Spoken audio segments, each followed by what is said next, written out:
What's going on? It's Mo Bounce here at Z100 in studio. The gentlemen, because they are gentlemen, of Portugal, the man. What's up, guys? What up? I wouldn't go that far. Yeah. No, I try to set you up correctly. Gentle men. And now, when I say Portugal, the man, there has to be that pregnant pause there, wouldn't you say? Yeah. That's why we put full stop. Yeah. So I apologize. I said it a little too quickly. Portugal. The man. Now I feel better. Time is money, man. Okay, yeah. Now I feel better about this. We now, we put the punk in punctuation. I like that. Oh, I like that. That's it feels like that would be on a cereal box. Oh, all right. I like that too. Kid tested, mother approved. Yeah, all that. Let's get a sponsorship going. Anyway, so welcome guys to Z100. Where have you guys been? Where were you before here? Because you're going all over the place. Yeah, we were in Portchester last night. Okay. And so we played a show there. And we hung out and did a bunch of work in town today. So we're staying in the city. Yeah. Working, commuting outside. Kind of the opposite of what most people did. But really, we've been bouncing around like crazy. It's been a month and a half, 2 months. Which is not a bad thing to have. Yeah, as musicians. It's great. It's great. But we were in Europe, then straight back here on tour, Mexico. It felt like we were in Mexico for 2 months. Yeah. We were there for 3 days. We were there for 3 days, but it was the voice of reason over here. It was 3 days. Yeah, it's like it was an eternity. You know the movie The Princess Bride? Yeah, of course. They build the machine that sucks life out of you and it sets it to 50. Dude. Yeah. 3 days. Yeah. Not to 50. But not to get that confused, not so people are like, wait, what? But it was a good time. Oh, yeah. It was one of those. It was too much of a good time. Yeah. Even the sunshine can burn, man. Too much of a good thing is... Absolutely. Yeah. I mean, we did 3 cities. We did Guadalajara and Monterrey and Mexico City. And you look at it on a map and you're like, okay, that's not so bad. Mexico is gigantic. It is. It's enormous. It's like Texas. It's like Texas forever. That keeps going and going and going. Yeah. So, we would party every night. Sometimes we'd go on stage at midnight, hang out with friends until 3, 4, 5 in the morning. Lobby calls at 6. Flights at 7:30 or 8, oh my gosh. And you gotta go fly for however long. So now living the life of rock stars. But what's funny is glamorous. that glamorous. Not showering for a couple days in between. It happens. You know? Dude, yeah, we get the dopest hotel rooms and spend 45 minutes in them. Yeah, I know. You're like, this is great. You Instagram pictures of it. We're going to stay. I'm not even sleeping in that. Yeah, I literally I didn't even get in bed. I got in, took a quick shower, grabbed my stuff, and tried to make a plane. But it was a luxurious shower. It was a great shower. Yes. Amazing showers. I get on FaceTime with my daughter and I go, look at this view. All right, I gotta go to work. Yeah. And we'll be in a different city tomorrow. But living the life of the rock star lifestyle doesn't come as quickly. And I feel like bands and artists nowadays, it feels like they came up like that, which is fine. But with you guys have really been grinding. I mean, for a long time. Yeah, that's what we do. Yeah, I mean, it's been 12 years. Yeah, I mean, that's a long time. In music years. It's like dog years. Dog years, yeah. In music years, we're supposed to be dead. Yeah, right. That's about we're still going. Well, after those 3 days in Mexico, you probably should have been dead. I know, right? But, you partied way too hard. I know. We're pretty much invincible at this point. And we cannot be killed by conventional weapons. That's about 4,000 nights. That's a 4,000 night overnight success. Yeah. Yeah, I mean, that's what I'm saying. But you guys, people obviously your song now is on the radio. Feel It Still, which is amazing. Everybody, honestly, we play it a lot. Thanks to you. But not too much. Yeah. We just play it a lot. And we play it so much that people now know you are. But if they weren't fans of you then, and they are now, but that's what I want to talk about, the backstory, how you guys kind of, the 12 years of getting to this point. Not that you're at the height of your version or the short version. Whatever, man. I mean, we're here for you guys. So whatever you want the 12-year version. We want the autobiography in real time. Yeah. But it all started. You guys started in Alaska, or some of you guys? Yeah, the band started in Alaska. Yeah. We all kind of grew up together. Eric and I went to elementary school together. 6 years old. Snowshoe. Yeah. Shout out Zach Snowshoe. grew up in Wasilla. Yeah. It's kind of a weird thing because we approached music the way you approach a trade. It's the way you learn a trade. We have 8 albums out, but the first 5 or 6 are us just learning different things about music. So our first record was kind of learning how to do production, learning the software, learning how to record and play really. It was like the way somebody who doesn't know how to type pecks at a keyboard. Yeah. That's how I was playing guitar on those records. And that's what's really cool. Hammering our thumbs all the time. And Ow!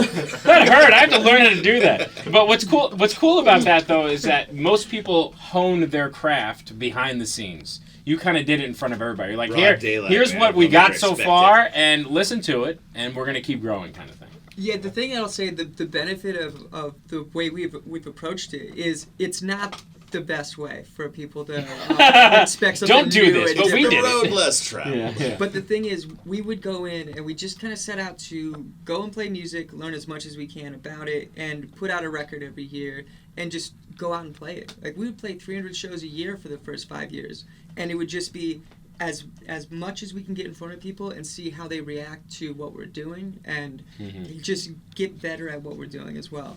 That was the whole point, was learn something new every time. We did software, rock and roll, chords, songwriting, beat making, and then we signed to Atlantic Records after that, and it's been really amazing. It's just funny that a song like Feel It Still came the way it did. Yeah. It was just really natural. It was just not even working on that song at the time. We were mixing Live in the Moment, actually. Okay. Yeah. And we're in like a side session. I stepped into another room and just started playing this bass line. And my buddy, Asa Tacone from Electric Guest, heard me playing the bass line and said, "Yo, Jay, let me record that real quick." And that's just how it came about. Yeah, he just threw a mic on the bass amp and then started banging on the desk and kind of made like a fake beat, with the mic, sort of whooping and pitching it and like in the microphone and. Dude, the "Is It Coming" is so funny because like it's the first, the all of the lyrics are there.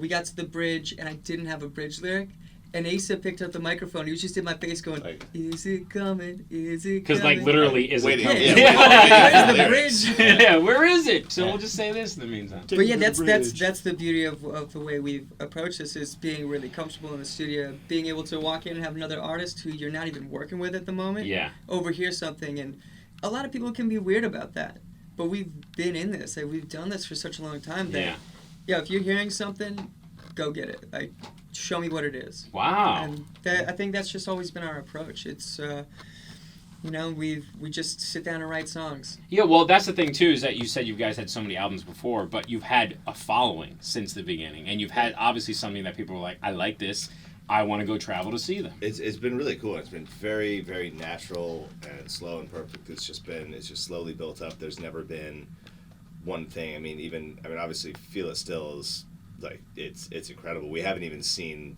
like it has been like a big boom for us. Like in shows, when you're in it, you don't really notice. We're in the eye of the storm. We're in the center of the tornado, and so you don't really see it as much. But it's crazy.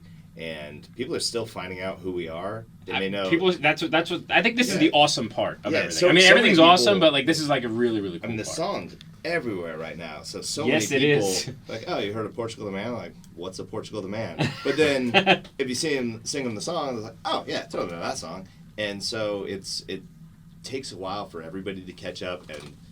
Thankfully, because we need to get a grasp of it. Number one on Shazam. Yeah, it was like 5 weeks, and everybody's hitting us up going, "Yo, do you know you're number one on Shazam?" And we're going, "You know that means that nobody knows who we are, right?" Yeah.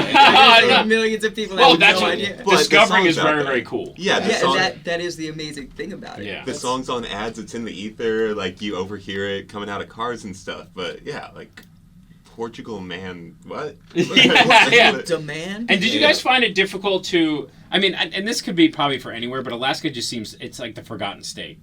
Yeah, and when I say, don't say that. Well, no, it's the state. No, well, I mean, I know. it's more connected But to we do Canada than it refer would to- be the mainland. Yeah, Same thing with Hawaii. We refer to y'all as the lower 48. Yeah, the lower 40. I get it. Yeah. I get it. No.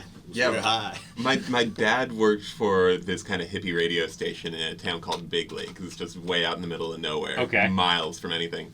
And he ran like sort of a hippie, folksy music show on it. But like from midnight to 3 a.m. there was this guy that was a separatist that would just like pound on his desk and spit into the mic and be like, "We have the land, we have the power, we have the resources. Alaska as a sovereign nation today." Yeah. You know, Wow, that's rile the most proud man of Alaska I've ever, and I like that. It was pretty rad. Yeah, it gives you so- like this state pride thing. But it's just a big, weird place. It's beautiful. It's the size of Poland with the population of Fresno, California. Yeah, well, I mean, You know, that's what I was saying. So was it more difficult for you to like get this way, or to the lower 48? We knew we had to we had to leave. Work a little, and almost work a little harder than some people too. Oh yeah, I mean it's not like we're gonna get recognized. Like there's not any major level reps just that'll find us at Wasilla Bar. You know? Yeah, it's, which would be awesome though. I know. Now maybe there will be. Maybe there are. You don't know. We got some stuff, and honestly, but we didn't want to stay put anyway. We moved down to Portland to set up, basically set up a tent. Yeah. Like set up a little home base, home camp. And then we just got it on the road. We didn't stay there either. Portland's another weird town. Oh yeah. Weird. Yeah. When I say weird, I mean a good weird. Like Portland weird. It's amazing. Yeah. It was weirder when we arrived, for sure. Oh. It was a pretty wild place. Yeah. It's just punk rock, man. Like that. The thing with Portland that I love is just it's its own thing. Like they don't rely on anything else. Everybody just does what they do, and I mean I think that's why we fit in really well. Honestly, the reason we started playing music was because we had come down there I'd come down and visit some friends, and we went to $3 shows every day. We go see punk bands, and we go, oh man, I listened to this record, and there's 20 people watching this band. Yeah. Yeah. So we realized you could actually, we could buy a minivan, get a rice cooker and a 5-pound bag of rice, and just get gas money.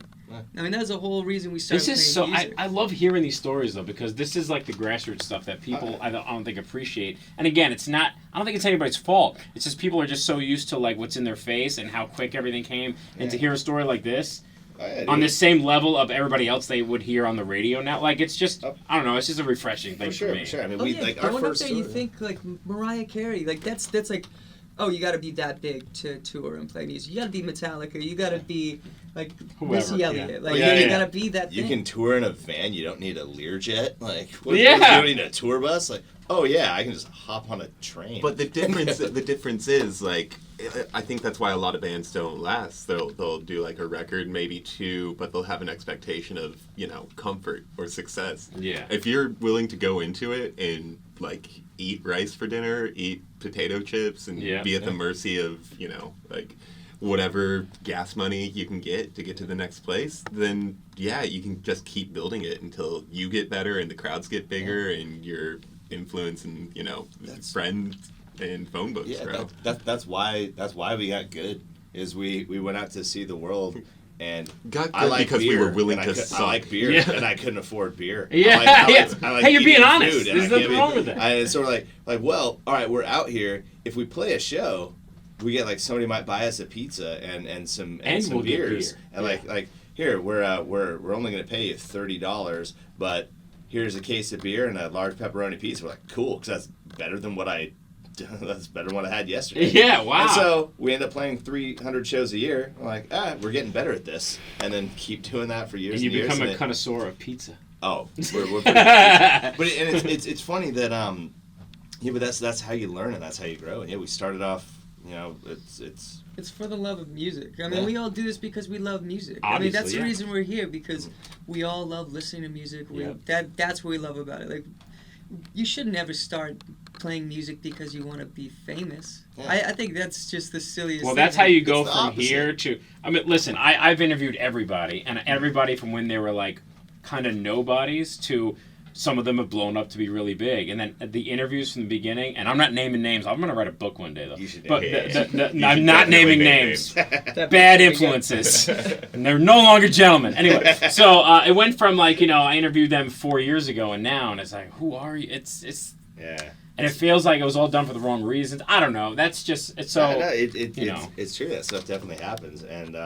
It would have happened to us if we had this song on our first record. Guaranteed, we'd be going. You'd be coming in here with furs on. Of course, that's what we came for. We brought hits. Told you. Yeah, told you. It'd be ridiculous. We needed that. We'd pull off on the side of the road. And we'd literally unplug the soda machine at a rest stop along the highway, and we'd plug in our rice cooker, and that's what we ate.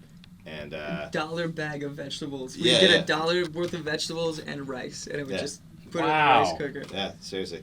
And it's a good way to lose weight too.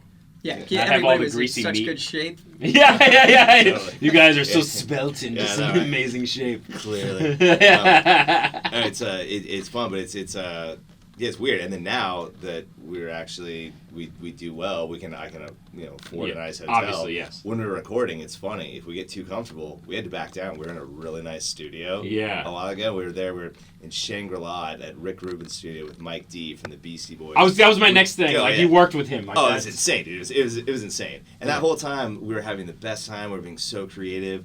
We're drinking smoothies. It's so healthy. I'm literally protein. Kanye had the place booked out for the entire year. Yeah. And we were just going in when he was on tour, Fashion Week or whatever. Whenever he was gone, we got to. You were allowed to go in hang. there. Yeah. I'm literally like sleeping in the same bed that Kim and Kanye are sleeping in. So I'm living above my means. Yeah. And we realized we was like, we can't. Like we gotta get like in the dirt. We need like to not sleep. We need ramen noodles immediately. That's everything you're working towards. The second you have it, and it's because honestly, it's because you work with somebody like Mike D, who's so iconic. Yeah, and we're all huge fans. And he's so weird, which is awesome. Oh yeah, he's got the weirdest musical mind, dude. He got us, which is great. He got us to be so creative. It was rad. I want to say something about the Beastie Boys because it's obviously huge for us. Working with Mike, great. Going into their studio is exactly what you would expect from them, but completely unexpected at the same time because you walk into a oscilloscope and there's a mismatched drum kit in the corner. There's off-brand guitars. There's my first pedal board. Just random things that you would pick up. Plastic microphone. Vocoder with dust on it, and it's so there's barely any instruments in there. And it's exactly what you need. That's exactly what the Beasties need. They just needed to walk in and pick up something that made a sound. Yeah. And they made music. And that's a true creative. That's a true artist. And everything that they brought came from their minds and their hands. It was just like whatever's in front of me. Just I'm the gonna rawest do of raw. it. Yeah. That was the coolest thing I've ever seen. That's gotta be enlightening and brings you back down too. Even if you're already down to earth, it's really like wow, this is like. Oh yeah, and Mike is just the best. Yeah. Everything he taught us about music, seeing that was. Exactly. I should be able to walk into a side session at John Hill's studio and pick up any bass, the closest bass, and play that bass line, and there's a song. Yeah. And that all came from Mike. That pretty much this whole record getting finished came from hanging out with somebody like Mike who says, "Hey, you having trouble with lyrics? What'd you have for breakfast? Sing about that." And you start to think about Beastie's lyrics and you go, oh yeah, you guys totally did that. You did that to us. Did you go to a party yesterday? Talk about that. Yeah, exactly. And so, did you fight for your right? To that party? So why don't you talk about that? That's what got us like. That's me. It's just the beauty of music and what it is. That is folk music. That is Woody Guthrie and Pete Seeger and Bob Dylan. Yeah. It's storytelling, and that's what. Now it's hip hop, and now it's what it's the new punk rock. It's music. Rock and roll is so shook by hip hop taking over. Yeah. And they've forgotten that it all started with a guitar and traveling across the country and telling your story. And talking about politics, talking about what's happening in the world, talk about what you did last night. That's all you have to do. Just tell us a story. That's all I want to hear. You don't just put a trap beat on something and a guitar and hope that works because that's working in the world. Yeah. No, Kendrick works because he talks about what's happening. Well, music is music. I think at the end of the day, the harmonies are different. Yeah. Sure, yeah. And if we're just if we had to say it like in one sentence, that's kind of just it's the same thing. Music's the universal language, and it's just the harmony is maybe a little different. The bars are a little different. And instruments, non-instruments, but it's still music. It's all feel too. It's all about that pocket, and that's what I like about hip hop is it's all about the pocket. It's all about delivering something real. You're not trying to just land on the one every time. That's boring. Yeah. Give me is something. Portugal, the man, gonna have a hip hop album next? We're gonna make a hip hop album next. I'm gonna start rapping. Yeah, let's do it. Somebody. We're gonna make a hip opera. All right. Way too much, but it's a quadruple LP. Yeah. Well, guys, man, I just make sure it's very, very, very long. Please, yes, please do that. It's extremely long. And it's like a double disc. Don't worry, you're gonna get your money's worth. Yeah. But congratulations on absolutely everything. I know, we're just hearing "Feel It Still" on the radio, but there's way more to you guys, and that's what I wanted to kind of touch upon and kind of bring out for people to at least do their Googles at this point. If you're watching this and you're like, oh, I really want to check them out more and just get really deep with them. That was my plan anyway. Hit up the goose. Yeah, it's very long. Buy the catalog. Yeah, exactly. There's over 100 songs binge there. Listen, you know. Yeah. Well, congratulations on absolutely everything, and we're going to be seeing more of you guys. I absolutely know it. Yeah, I mean, the hustle alone, and just before we started recording, we were talking about eating grasshoppers. So if these guys eat grasshoppers, you know they're going to be around forever. Because that's all we're going to have at one point. At some point, it's just going to be grasshoppers on that. Yeah, that's it. That's another story. Anyway, we'll talk about that another time. They're an excellent source of insects. Now we're starving. Now everybody's so hungry. Like, I want a burger or something. But congrats, guys. Thank you for stopping by Z100, man. Yeah, thanks for having us. Thank you.